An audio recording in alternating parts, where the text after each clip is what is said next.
Welcome, everyone, and thank you for joining us. My name is Todd Mulliner with Nebraska Economic Development Corporation. In reviewing the registration for today's event, it looks like most of you are going to be already familiar with who NEDCO is.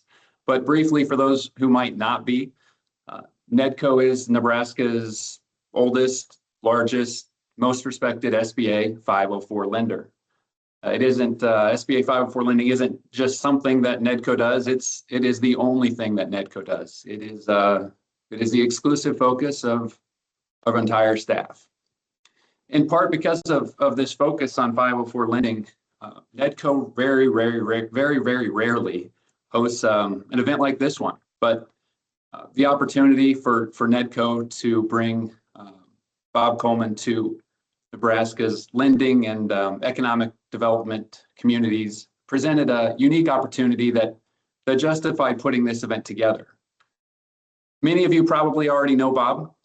He is a nationally recognized expert on small business finance. He's made appearances on networks such as Fox Business News and CNN. He's been quoted by virtually all major financial media outlets, including Wall Street Journal, New York Times, Bloomberg. He's been invited to speak on numerous occasions, both domestically and internationally. He and his team at the Coleman Report produce content that's made them an essential trade newsletter to the small business finance community. Additionally, Bob is an author, producing titles such as Money Everywhere and Not a Drop for Main Street, a look at the 2008 financial crisis. And more recently, Easy Money, Hard Time, a look at PPP loan fraud. On a personal note, I've read and watched Bob's content for more than a decade, and that content is always relevant. It's often funny, and it's uniquely Bob's. And it's my pleasure on behalf of NEDCO to welcome and introduce Bob Coleman. Hi, Bob. Todd, thank you so much. I'm excited to be here. I love doing this type of presentation. I'm going to be talking today about the importance of you as SBA lenders in the lending ecosystem, especially 504. And there's some very exciting changes that are being proposed that's going to make this a great program. I want to start with a story that, thank you, those are very great remarks, Todd. The first time I did a media appearance was at CNN, and it was in New York. I'm in a downtown office tower, and I think I'm this big shot full of myself. Well, I go up, and you walk into this room, and it's this huge room, and up in the middle of the room, they have an elevated stage, and they had all the lights and 3 cameras and the chairs, and so there's about 50 people working on desk on one side and 50 on the other. So very intimidating. This first time I ever did this situation. Well, I made several newbie errors. The most egregious was, who was interviewing was a lady, you may know her, Poppy Harlow, and I called her Polly. So that got me off on the wrong start. And this is during the financial crisis, and I'm bombing. I got sweat coming down, and I'm trying to pontificate and be the expert. And we wrap it up, and she looks at me and sneers because I said GM's going into bankruptcy. They haven't filed yet. We're gonna have to edit that out. So I'm crushed. I walk out. And I did something which I regret to this day. Just then there was a tour that walked in, and the little tour guide says, "Oh, look, there's someone who just was interviewed." And I didn't have the presence of mind I was so worried about myself. All I had to do was take 10 seconds and stop and just be very gracious and greet them.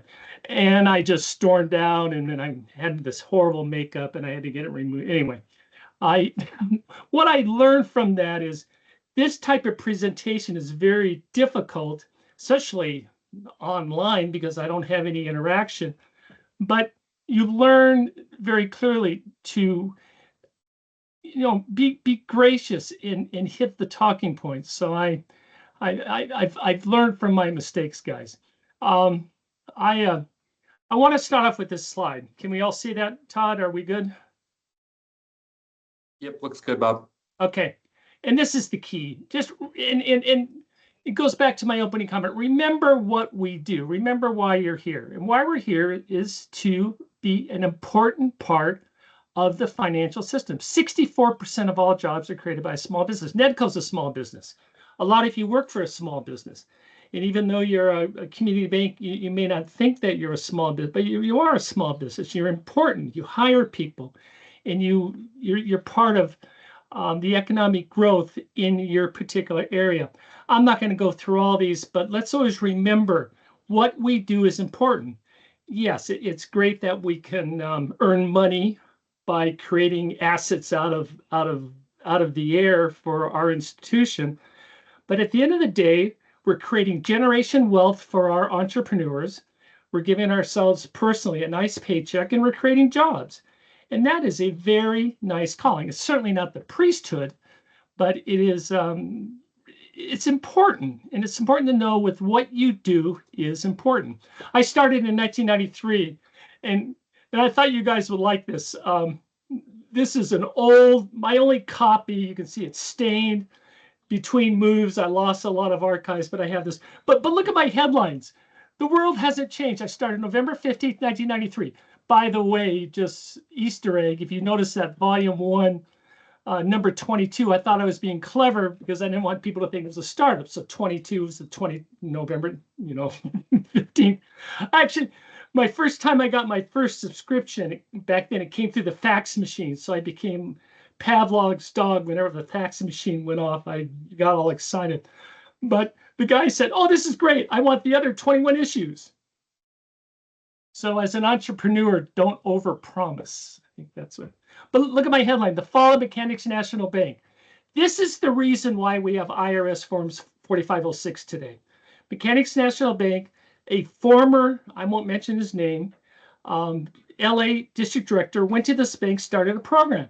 And it was full of fraud. The regulators finally stepped in. He's lucky he didn't get indicted. Today he wouldn't have been indicted. And what the problem was, they allowed their brokers to make up false Schedule Cs. And SBA was very clear at that standpoint. We're going to rely on the representations of the borrower. We're not going to be concerned about the numbers. Well, after this, SBA got smart and said, okay, we need to verify these tax returns. So some things just never change.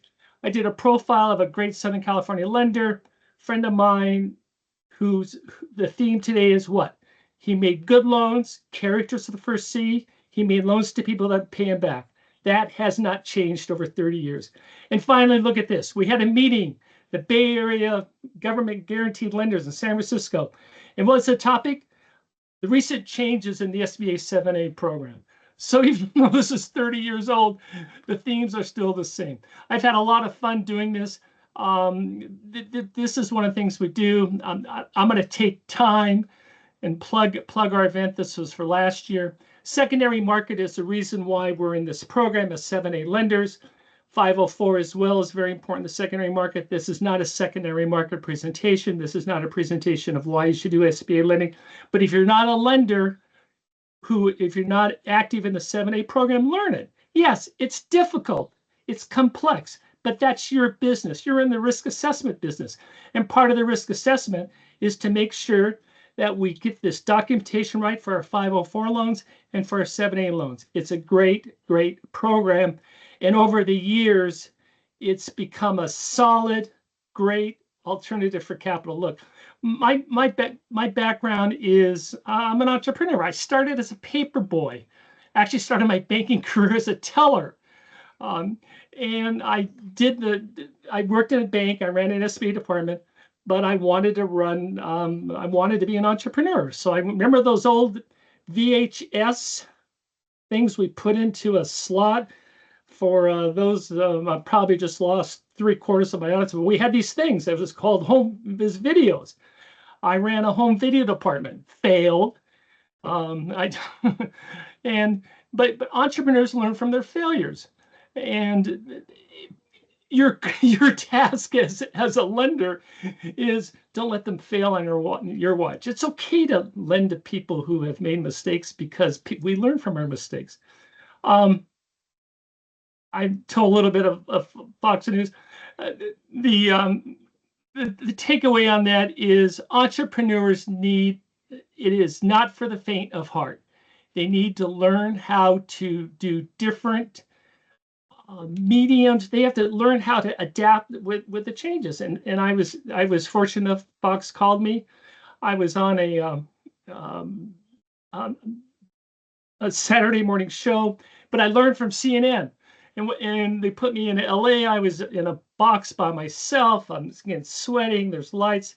I got a thing in my ear. They have a monitor with an 8-second delay. I said, turn it off. I don't want to do that. So I'm in LA. So after bombing on CNN, I'm bombing here. They have a panel like this. There's a lady out of Atlanta, and there's 4 or 5 experts. But they're all in the studio in New York. They're eating all this great food from a food truck, talking about operating food trucks out of New York. And I decided to go for it. And I said, and Dagan McDowell turns to me, she says, Bob, any last comments? And I decided to go for it. And I said, yeah, Dagan, we're dying out here in LA. Pause. And I know there's producers ready to hit the kill switch. What's he talking about? We're starving. You're eating all the food. We're starving. Well, laughter and that, because I was able to, as an entrepreneur, read the crowd and adapt. I had that was a nice thing. Actually, I know Nebraska. I know there's 93 counties. If you look on those green things, I've been to those counties. I've been to, that was me at Chimney Rock. Here we go, Arthur County. Arthur County in the middle of Nebraska, 400 people. So I've driven through the state. You talk about a diversity. You got the industrial in terms of the Lincoln Omaha area, but your Western Nebraska, I mean, it's amazing. And I with what NEDCO does, and I'm not going to briefly, the 504 program is a great program. It allows entrepreneurs to get in for 10% down, saves their working capital to operate their business, and they can own their own property. And we want to be able to allow people to do that. And that's why NEDCO is so important on this. And I know all of you who are here because you've worked with them, but continue to work with them. One of my things, back to my old dog-eared Coleman report, is the recent changes of SBA. SBA has constantly changed over 30 years. And that's my, I'm going to talk about that. But first, I want to talk about history. I'm a medieval history graduate. My undergrad, now I got a real degree from USC and an MBA in real estate finance. But this is the start of the discussion of why do we have a private-public partnership? Why should the government be involved? And back in 1935, you had electricity being run by local utility companies, for lack of a better word, but these local operatives that ran electricity. 1935, 90% of rural America did not have electricity. And Nazi Germany, 90% of rural Germany had electricity. So they said, went to the local banks, and the bank said, we can't make these loans. They're too big. We don't know how the payment plan, it's going to take 10 years to repay these loans. And so the government came up with a government guaranteed lending program to lend to these private public utility companies, these small companies throughout the United States. And then the banks were able to make the loan with the guarantee. That's how SBA got started. This is the man who we need to understand and read the line. The American system of free enterprise, with its reliance on small business, is essential to the preservation of our democracy. And he led us in World War II, and he was from Abilene, Kansas, rural America. He clearly understood the importance of small manufacturers to get the parts, to send them to Ford and to Willow Run to produce the bombers. And without those small manufacturers, excuse me, America during World War II would not be successful. So he advocated to say we need to support these small manufacturers. And so we had the small manufacturer war guarantee program. He was instrumental on saying, I need materials. Eisenhower was not a battlefield general. He was a logistics general, and he was superb. And he understood the need for having a strong infrastructure to support the war effort. And he also firmly believed that the better you have a stronger small business, rural, Main Street type of economy, it's better for the United States. He was one of the first to address income inequality. That's a misstatement. He addressed income equality. Income equality has been talked about for the last 150 years. But Eisenhower's approach to income equality was support small business, let them make money. They're going to hire people who spend money to support the economy. That was his approach. So founder of SBA, that's why we have an SBA in 1953. But it's because of this history that we are where we are today. He clearly understood the need where the government could step in, offer the federal guarantees, and to support this entire ecosystem. So let's talk about a little bit more history here. The PPP loan program. So let me take a step back. We have answered the question, should the government be involved? Criticism of SBA is it picks winners and losers. I would say it picks winners. At the end of the day, you're still making loans, you want to get repaid, but the government can help the bank to minimize the risk. And that's what bankers do. We need to minimize our risk. This is fascinating in terms of the importance of PPP in our system. And I interviewed Senator Rubio, and Senator Rubio is very passionate about this. And these are exact words. I didn't clean up the quote, but he's talking about civil unrest, mayhem in the streets. You have to remember, we got this program done after 30 days. We were funding PPP loans by April 30th. And for Congress, bipartisan, both parties are on board. Bipartisan, everyone understood this was an issue. And both parties were on board with this, and they said, we need to get money to small business. And they understand, during the Great Recession, who did we bail out? We bailed out the Wall Street banks and General Motors, not Ford, General Motors. And we did it at the higher level, the insurance companies, but nothing was there for the small business. That's why I wrote the book. I was money, money everywhere, but nothing went for Main Street. This time it was the other way around. They got money to Main Street, and look at the results. And I just look at the top line. This is our economic growth post PPP. And our small business program, PPP, to support small business, look what it did to our economy. And compared out, throw out China and India, and but UK had a program, Germany had a program, and the UK especially had one. And look at our growth compared to the UK. PPP worked. Were there problems? Absolutely.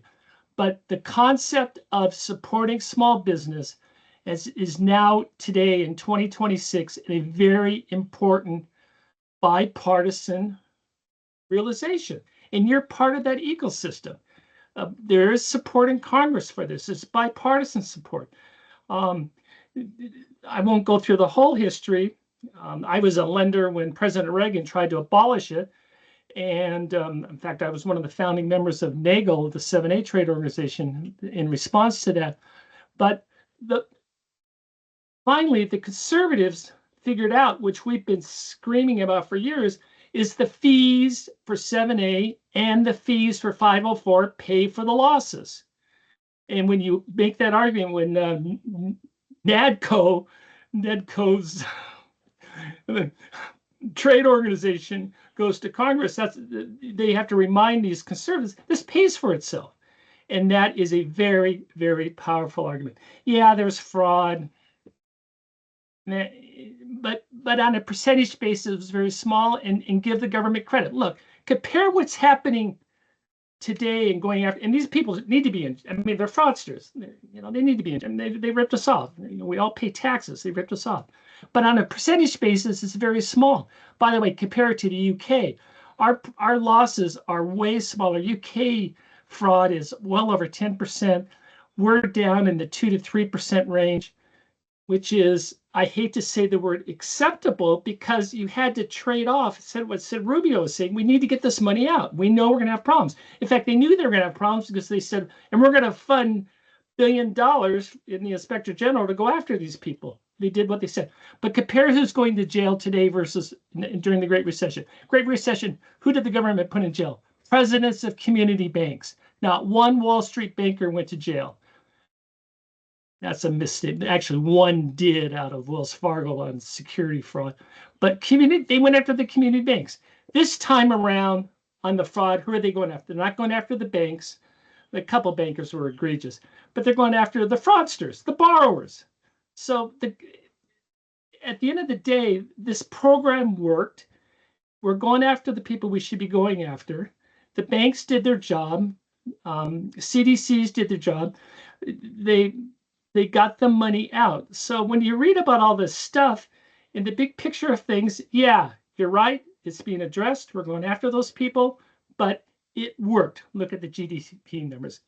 And I came up with this. There used to be a saying said, "This is not your father's SBA." That was 20 years ago.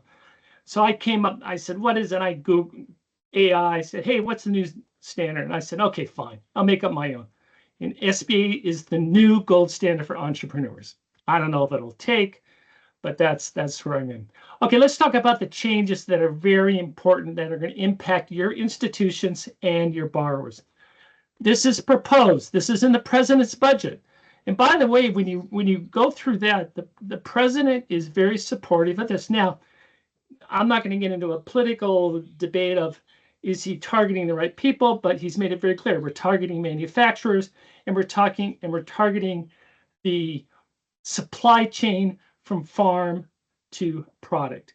And we are going to give those companies in those industries as much support as we can. The big news is they're saying we're going to eliminate the bundling of 504 liability, which currently is $5 million, and 7A. So right now you can only get $5 million both, and that's combined 7A, 504. We're going to separate that. You can get a $5 million 504 loan, $5 million 7A. Additionally, in the legislation, which has been approved by the House, the president wants it, the administration wants it, the Senate wants it. All they have to do is pass the bill, and then all of a sudden we're at a $10 million limit for manufacturers. Everyone's on board with it. I don't have to tell you about the inside baseball of Washington. It will be done. I lost my over-under bet of January 31st. I will, when I make mistakes, but it will happen. It will happen. So, but think about this. You have $10 million for a manufacturer. We can go $10 million for 504, $10 million for 7A. That eliminates the debate between 7A and 504 lenders on, well, when we have a real estate loan, well, the bank wants to do it for 7A because of the premium income. The 504 wants to do it because of the great terms. And so you have this conflict in the industry. This solves that conflict. Now we can adequately put together packages of $25 million for real estate for our manufacturers, and then leave $10 million 7A for working capital equipment and everything else. And that is a great, great solution. And that's going to happen. It will happen. It's not happening today on April 29th, 2026, but it will happen. And that's exciting. The other big news is for anybody in that the grocery guarantee, and here are the NAICS codes. Any business is automatically eligible. No more having the lender has to go in and say, hey, why are we doing this? Automatically eligible for a 90% guarantee. And trust me when I say a 90% guarantee is so much more valuable for the lender. Borrower doesn't care. Borrower doesn't care if it's 90% or 75%. But the lender maximizes their income on that loan in the secondary market reduces the risk of the entire transaction, which means if we're right up there, should we or should we not, the bank's going to feel more comfortable approving that loan. And you have, for smaller banks, it solves capital issues. And it also solves deposit issues, because where are these people going to deposit? They're going to deposit at the community bank. Deposits are a huge issue right now for community banks. We want to attract deposits. So this is going to be huge. Any NAICS, and if you look at these also, there's trucking in there, and there's obviously anything in that food chain is going to get the 90% guarantee. So at the end of the day, what's going to happen is we can satisfactorily create a great product in terms of the 504 loan to take care of the real estate under 504. And also then we're going to be able to take care of their other needs through 7A, which I believe is just huge. I promised I'd talk for 30 minutes, and then what we're going to do is we're going to have a panel discussion of how NEDCO is going to be addressing these and what they do. But before we get there, I have a homework assignment. And if this was a live event, I'd ask you to raise your hands and say how many of you watch Bank of Dave, and maybe one person. Go watch Bank of Dave. It's about a startup bank in the UK. So that's sort of fun. It's the first new bank in the UK in I don't know how many years. But this bank was started out of the Great Recession. And Dave is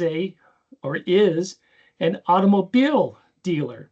And he saw the crisis that his friends were having on their local Main Street of getting capital.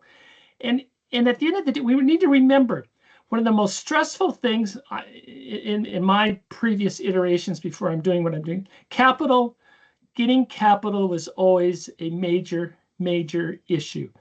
And entrepreneurs who don't have appropriate capital stack in the vernacular of the day structure, the emotional toll and the organizational dysfunction that it causes gets away from what they are supposed to be doing. And we forget that at times.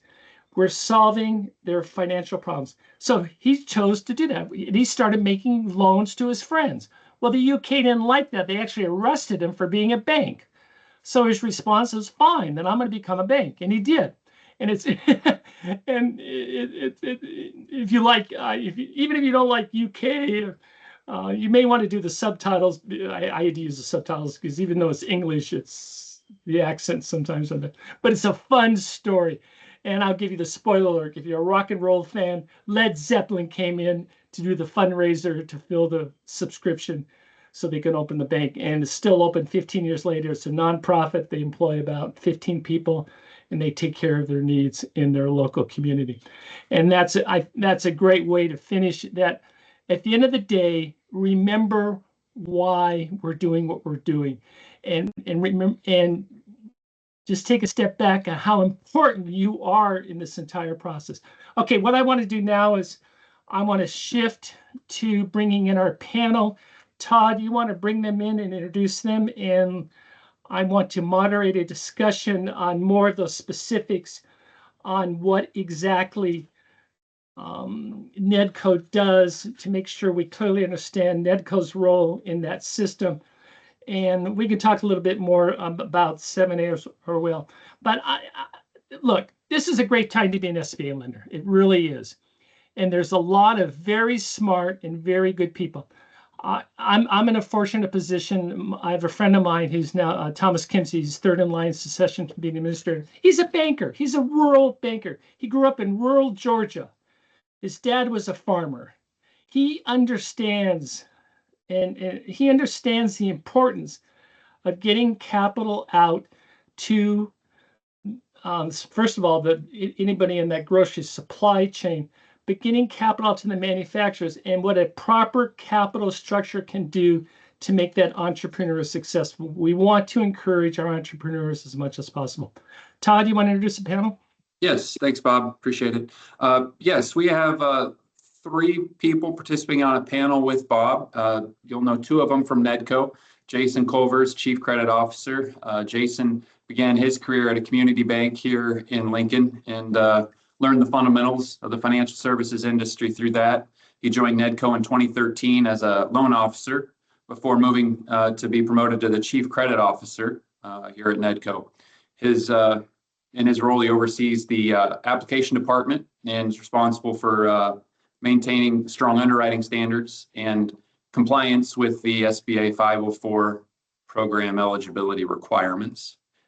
Jason, is that a fair introduction for you? Yep, that's a kind summary. Great. Also, we have Will Sailors, Vice President, NEDCO. Will began working at a financial institution while in college before joining NEDCO in 2014. He learned the 504 loan program as a credit analyst initially, working with NEDCO's senior staff, while also, to his credit, simultaneously obtaining an MBA from Creighton University. Today, Will works with lenders and borrowers to evaluate projects for program eligibility and assist them with completing a 504 loan application. Will, anything to add? No, that's me. Got it. Lastly, we wanted to get a banker's perspective who recently brought a loan and shepherded it through the application process with us, and also had recently obtained a funded loan with us. And there was one in particular that had accomplished both of those things, and that's Brandon Lessowing. Brandon is Chief Credit Officer, SBA Program Manager with First State Bank. Brandon has, I think, over 19 years in community banking. Began working at First State Bank in 2007 before being promoted to that Chief Credit Officer role. Today, Brandon assists First State Bank to consistently rank among the top SBA lenders in Nebraska by both dollar volume and loan count. Are you with us, Brandon? There he is. Yep, I am. Thank you for joining us. Is that a fair summary for you, sir? Yes, thank you very much. You, Bob, I'll turn it to you. Brandon, I haven't met you before, so I'm going to ask you that. I'm going to lead off with you. All right. I'm going to ask you the difficult question. Do you agree with, are you bullish on SBA lending as much as I am? I'll let you discuss that. Yeah, sorry, you cut out for a second. Are you as bullish? Yeah, are you as bullish about SBA lending as I am? That's my Yes, we are. We found it to be a great tool, both the 504 and 7A program, and try to utilize it where we can, especially in our smaller communities throughout Nebraska where we're located. So great. Will, what do you think? Yeah, for sure. I'm bullish on it most definitely, and the specifically with the decoupling of the 504 and the 7As, that's going to be huge and allow more access to capital, and make it easier on banks to lend out money to entrepreneurs. So yeah, I'm real excited for those changes coming down the pipeline. Yeah, Jason, you're the Chief Credit Officer. I'll let you weigh in also. yeah, I'm probably a little bit biased, working with 504 for so long, but when I look at some of the projects, especially in the rural areas of Nebraska, that at the end of the day, when you're working with the banker, the project just wouldn't get done without SBA behind it, especially getting that down payment a lot lower.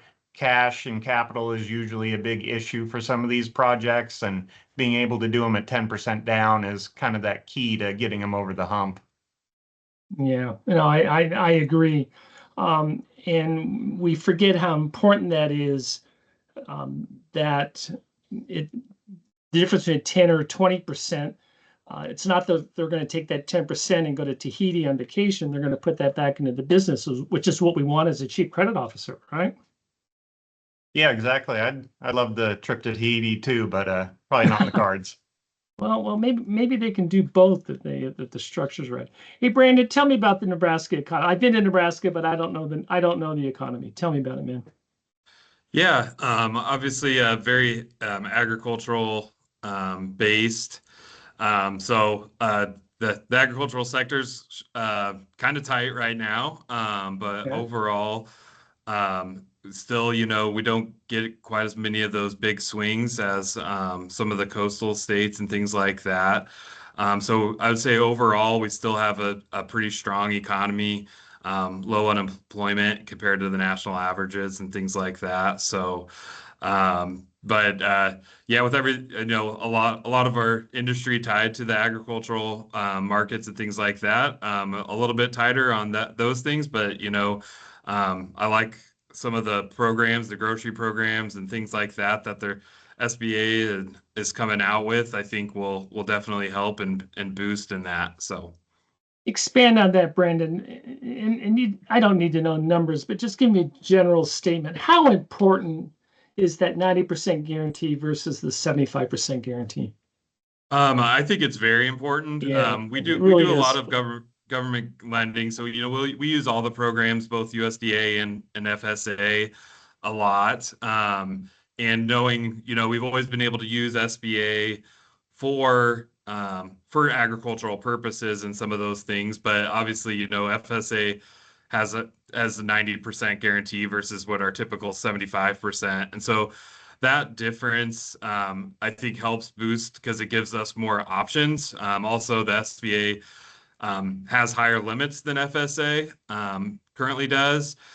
So that really opens the doors to a lot of different things that we utilize it for.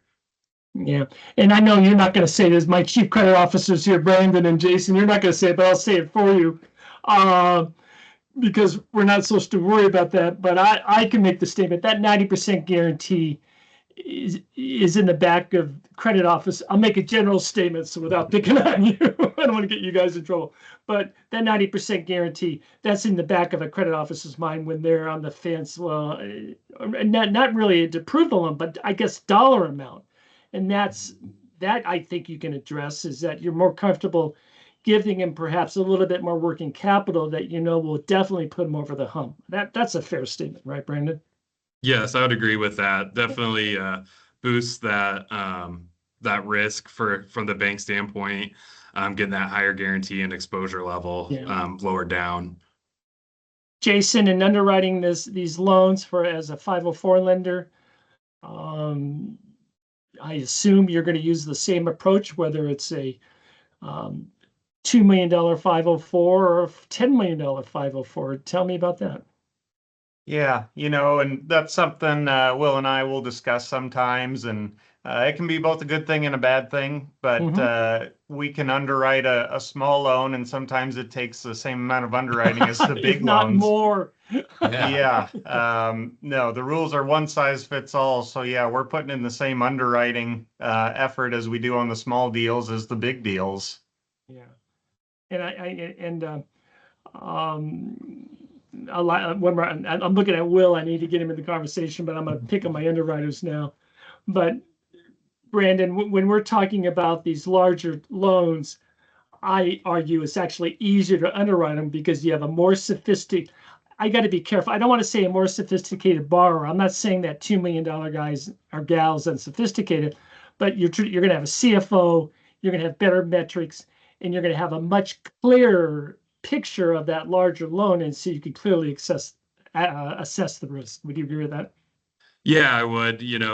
Typically, the larger the request, meaning the customers being able to provide a little bit more sophisticated financials, better tracking, and has the resources and partnerships with accountants and lawyers and things like that are more well put together a little bit more. But yeah, so I'd agree with that. Right. Hey, Will, what exactly do you do for NEDCO? Tell us. Oh, yeah, I've been a loan officer, just helping people with the 504s, the application, getting them approved, environmental appraisals, and we also do all of our own underwriting here. Jason and I each underwrite our own deals, so that's kind of a unique thing in NEDCO. We don't have like credit analysts that we push things off onto. We're actually doing our own numbers, and it's something that makes me feel comfortable about lending out money, is that I'm actually underwriting it, looking at the numbers, doing it myself. especially in the times with, AI and the potential for faking documents, getting scammed. No, I like really? to at least Really? know Have you that. seen that? Really? Wow. First I've heard of it. Yeah, I at least like to know that I am looking at the numbers. I typed them in. I'm responsible. I've calculated the debt service. So that's kind of a unique thing here at NEDCO. Jason and I do business development and underwrite the deals. Okay.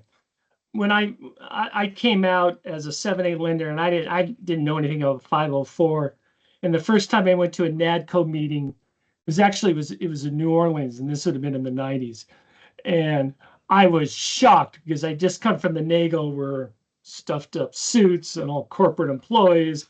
And I walk in the NADCO and I go, these guys are a bunch of entrepreneurs. I didn't understand that. So while Brandon's more formal, tell me about how a CDC operates. And I'm always fascinated. CDCs are run by entrepreneurs. How does that mindset affect your operation, Will?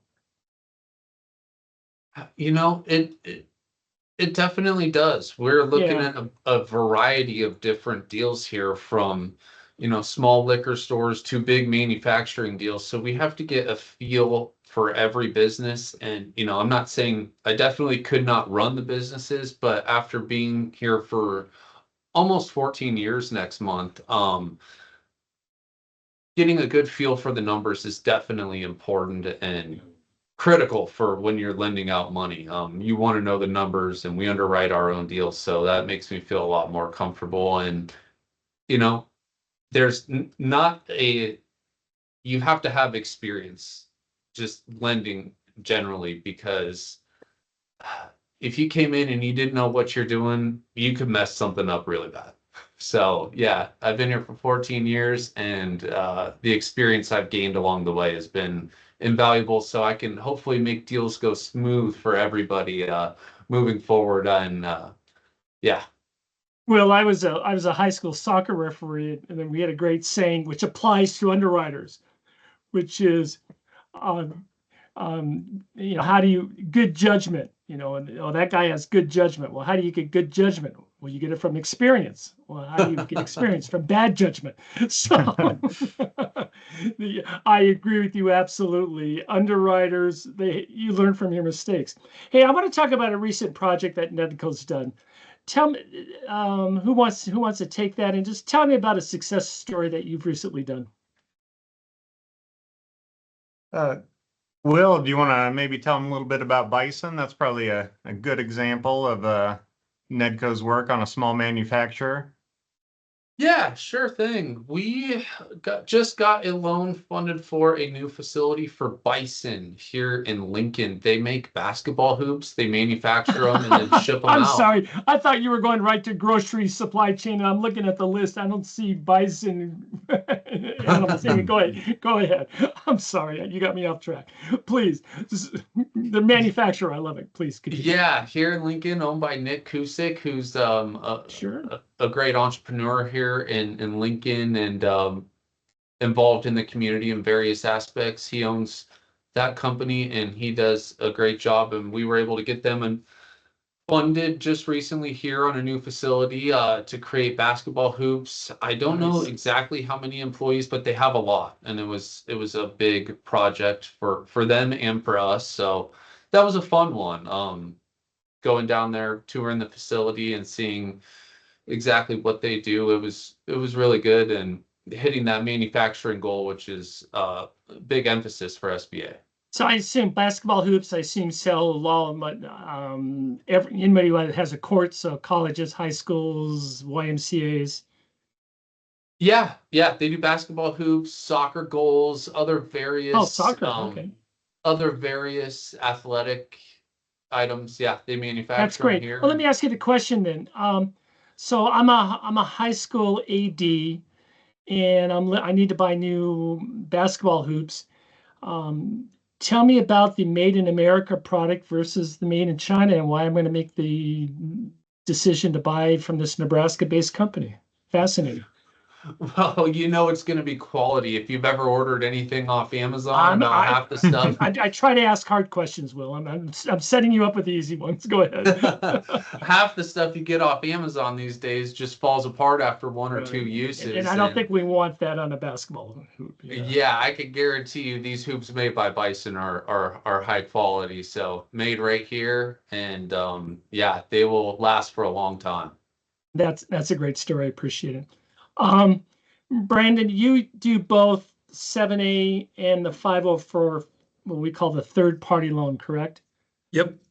I'm assuming there's one. Just give me a short definition between the two. I'll let you explain the difference between the two programs. And I guess and couch it this way. We have someone who wants to get a $2.5 million loan to build out their to buy their facility. You as a lender, you can choose to go either 7A or 504. So describe the programs and tell me when you would choose either one. Yeah. You know, with doing both of them, we usually always look at both options and figure out what works best with the customer and the bank from a risk level. You know, from the 504 with commercial real estate purchases, we really like that program for those with the 10% down and taking a 50% loan to value risk on that. Which you gotta love, which you have to love as a lender. Yeah. And oftentimes in those scenarios, we often look at, you know, what's our risk level and exposure level on a project like that. And the 50% loan to value from a commercial real estate standpoint, we like typically better than the just straight 7A guarantee where we're just only 75% covered. So there's still exposure if the property, you know, from the bank side of things, if the property gets sold at a discount, but due to a foreclosure or something like that, we're typically pretty well covered at 50% versus that guarantee where there could be, even if we get above 50% on the 75% guarantee, we're still short, you know, so there is some loss exposure there. So that's a lot of times what we look through when deciding between the two. A couple, you know, the other things that oftentimes come up with borrowers when deciding between the two is, you know, guarantee fees and rates and things like that are probably our hot topics for us and the customer of, you know, the upfront guarantee fee that the customer has to pay is typically lower in that 504 program versus the 7A. It is. Yeah. So that often comes into play, as well as then the back end on the on the NEDCO or 504 portion of their loan, being able to get that lower fixed rate for the life of the loan. That's really usually a good selling point to the customer that diversifies their risk. They can lock in a rate, typically lower than market for the life of the loan, but also have the other portion of the loan that is maybe at risk, but also could be, you know, rates drop, they still are getting to take part in that portion of it, depending on, you know, how the structure is. And as well as, you know, on our third party loan, you know, we don't have the SBA servicing fee, the 55 basis points that this 7A loan has. So it can potentially get maybe a little bit better rate for them as well on that portion as without having to pay that fee. So those are lots of times things that we go through and discuss with customers and what route that fits best for everybody. Yeah, that's a very good summary. There's pros and cons in each. Jason, I should know this. I don't. What's the current 504 rate? Oh, current rates, what are they? About 5.94, I believe. Yeah, which in today's markets, in what 25-year fixed, fully amortized on that second is awesome. Exactly. Always below market rate. Yeah, very good. Will, how do you work with lenders?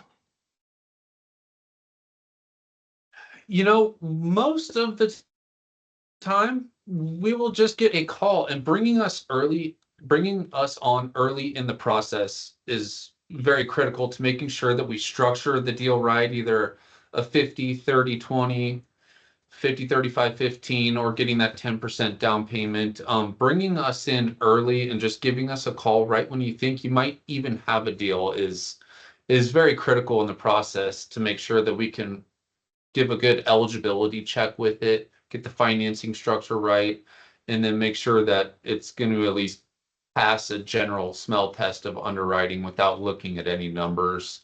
So most of the time, yeah, we're just getting calls and then working on it. You mean on one of these, and you pick it up and talk to them? Is that? Yeah, I for should have sure. I should have the old school handset, but I've moved on a little bit. Yeah, very good for you. Good for you. Tell me about, you were mentioning eligibility. How difficult is the 504 program for, how difficult is it? I'll just leave it at that. Go ahead, Jason, you want to hit that? Well, if you were to hold up the SOP right now, it'd be like a phone book and I'd scare a lot of people away. Oh, there we go. I On need one of Amazon. those. You can buy this on Amazon. Light reading. Actually, no, don't buy this one. We have a new one coming out. Don't buy this one. Exactly. No, I'm going to scare a lot of people off with that book. It was scary for me when I started. So yeah, I mean, I'm going to be coming at you with some extra rules. I'm going to be coming at you with some SBA forms. And oh, by the way, my stuff gets outdated or updated periodically. So things are always changing. But that's why I always say that's what I'm here for. I go through the headache of those rules and those regulations and all those forms to try and make it easier for the borrower, for the banker to offer this product. So that's what I always want to say is don't feel like you need to be the expert. That's what I'm here for. If it's real estate, if it's equipment, okay, we're most of the way there. Let's do that. And we'll Jason was saying change, and absolutely right. The recent conferences, I was at the Mid-America one down in San Antonio, and there's a new SOP coming out again, which has all those changes. But in talking to, Thomas Kimsey's also talking about SBAs undergoing a huge technological shift. They really want to adapt an E-Trans system, a system that you put in the, you put in the name once and everything flows from there. They're committed to spending the dollars to do that. And I hear rumors of Form 1919s going away. So I assume you like the trend that they're talking, correct? Yeah, for sure. And I feel like a lot of the time back when I started, the big knock on SBA lending in general was the paperwork and the difficulty of it. And I think now we've got it down to a process where to sit down with this stuff that the bank already hasn't collected, tax returns, things like that, if you're talking SBA specific paperwork, I think a borrower to sit down and do it for a 504 loan couldn't be 20 or 30 minutes at the most to fill out SBA specific stuff. So that's a big thing. And we try to make it smooth. So the final list going to the borrower, the entrepreneur who's running a business, we try to make that as small as possible so they're not busy spending time, away from their business. So we try to make it as smooth as we can. Yeah, my general comment is, look, SBA is run by some very smart people, very dedicated people. We all can tell our own horror stories of government bureaucracies, but these are real people who have been real bankers, and they understand their mission. They understand their mission is to get capital out to Main Street. They understand they cannot lend the capital. They understand they can't make the decisions, but they clearly understand they can set up the structure of how these programs work to make it as easy as possible for the lender and the borrower. So I go back to my bullish statements. I mean, these are people who want to do the right thing. And you couple that with the lender and the CDC who want to do that, that's a very powerful alignment of different buckets, but they all have the same goal. anybody want to say, Bob, that's a great observation. I'll let you do it. You know, Bob, one of the best improvements to the program in general that I've found recently over the last couple of years has been somewhat the elimination of collecting and underwriting the affiliated tax returns. Because a lot of the times now under the new rules, they're not affiliated. So we don't have to collect all these tax returns, debt schedules, and underwrite those. I feel like that was a fantastic improvement to the program. It really eliminates a lot of the burden of a 504 or a 7A. I'm not exactly sure. I'm sure that applied there, but usually instead of collecting the tax returns, now we just have them fill out that 1244 addendum A, go through and check it to make sure they're not generally over 50% ownership in the same NAICS code, and then most of the time you don't have to underwrite it unless there's something special going on. But I thought that was a huge improvement to the program that eliminated a lot of red tape.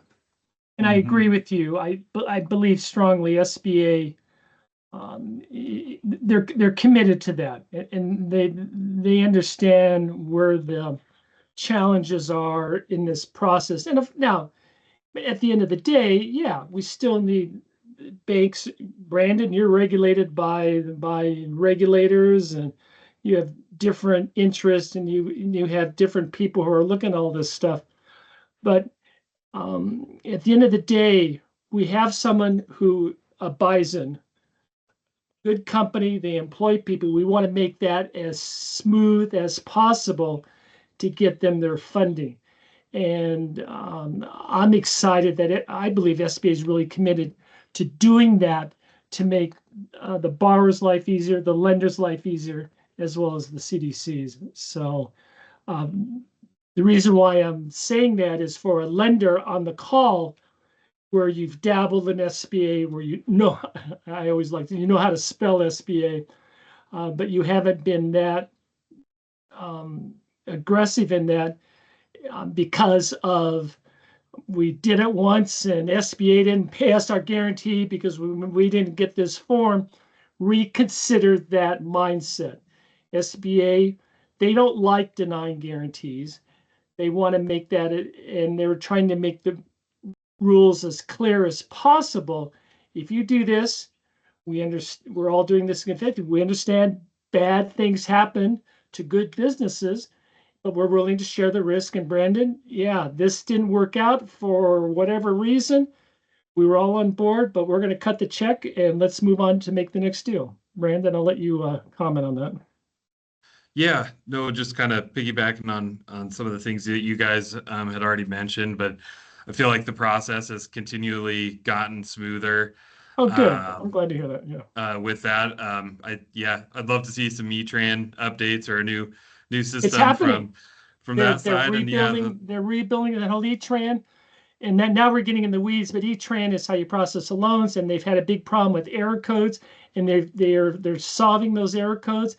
And they've actually said on the last call, if you have a problem with an error code, send it to this email, and we promise we'll get right back to you on how to solve it. They want to solve these problems. So, yeah. But I think the SBA continually is making the right steps forward with trying to streamline things, making sure the eligibility requirements are met and due diligence is done, but also not making it a burden on the lender or the customer, specifically the customer. So, no, I would agree with everything that's been said.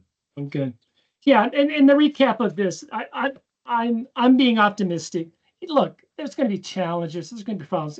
I'm not that stupid, but in SBA, they're not that stupid. We all understand there's issues. You just mentioned E-Tran codes. We understand that. But you have, at the end of the day, you have the agency, you got the lender, and you got the CDC. We all want the same thing, which is what? Get capital to the borrower. So we're all on the same side. And there's always going to be challenges, and we got to work through it. But I'm very bullish. Hey, with that, Todd, it looks like we're at the top of the hour. You want to come on and close us out, man? Sure thing. Thank you, everybody on the panel. Appreciate your guys' time, particularly Brandon for joining us. Value you guys. Thank you to everyone for attending the event. If you haven't already, I would encourage you to Visit colemanreport.com and sign up for Bob's e-letter. You will not be sorry. And visit NEDCO Loans, nedcoloans.org for more information about NEDCO. Appreciate Bob sharing his time and talent with us today, and for your team for helping put this together. That would conclude our event today. Thank you very much. It was a blast. Thanks, guys. Thanks, guys. Take care. Thank you.